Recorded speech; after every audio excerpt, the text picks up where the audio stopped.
विषारी पाण्यामुळे बुलढाण्यातल्या लोकांना टक्कल पडतंय आणि त्यामुळे खळबळ उडाली। मात्र आता त्याच बुलढाण्यातून आणखी एक धक्कादायक बातमी समोर येते आहे। कारण बुलढाणा जिल्ह्यात तब्बल 160 ठिकाणचं पाणी पिण्यास आणि वापरण्यास अयोग्य असल्याचं कळतंय। साम टीव्हीच्या हाती हा धक्कादायक अहवाल लागलेला आहे। जिल्ह्यात दूषित पाण्यामुळे होणाऱ्या आजारांमध्ये वाढ झाली आहे।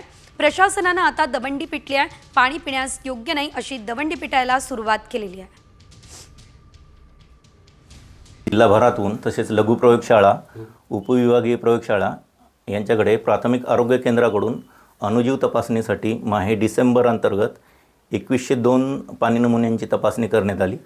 त्यापैकी 103 पाणी नमुने हे दूषित आढळून आलेले आणि त्यांची टक्केवारी 5% आहे। दूषित आलेल्या पाणी नमुन्यावर योग्य प्रमाणात क्लोरीनची प्रक्रिया केल्यानंतर असा पाणी नमुना आपण सूक्ष्मजीवीय तपासणी पुनर्तपासणी केल्यानंतर पिण्यास योग्य आल्यानंतरच ते पाणी पिण्यासाठी। इकडे विषारी पाण्यामुळे बुलढाण्यातल्या लोकांना टक्कल पडतंय आणि त्यामुळे खळबळ उडाली। मात्र आता त्याच बुलढाण्यातून आणखी एक धक्कादायक बातमी समोर येते आहे। कारण बुलढाणा जिल्ह्यात तब्बल 160 ठिकाणचं पाणी पिण्यास आणि वापरण्यास अयोग्य असल्याचं कळतंय।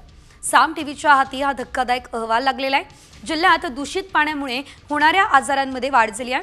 प्रशासनाने आता दवंडी पिटली आहे। पाणी पिण्यास योग्य नाही अशी दवंडी पिटायला सुरुवात केलेली आहे।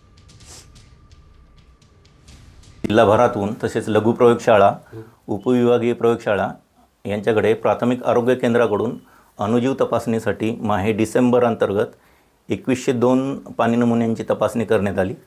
त्यापैकी 103 पाणी नमुने हे दूषित आढळून आलेले आणि त्यांची टक्केवारी 5% आहे। दूषित आलेल्या पाणी नमुन्यावर योग्य प्रमाणात क्लोरीनची प्रक्रिया केल्यानंतर असा पाणी नमुना आपण सूक्ष्मजीवीय तपासणी पुनर्तपासणी केल्यानंतर पिण्यास योग्य आल्यानंतरच ते पाणी पिण्यासाठी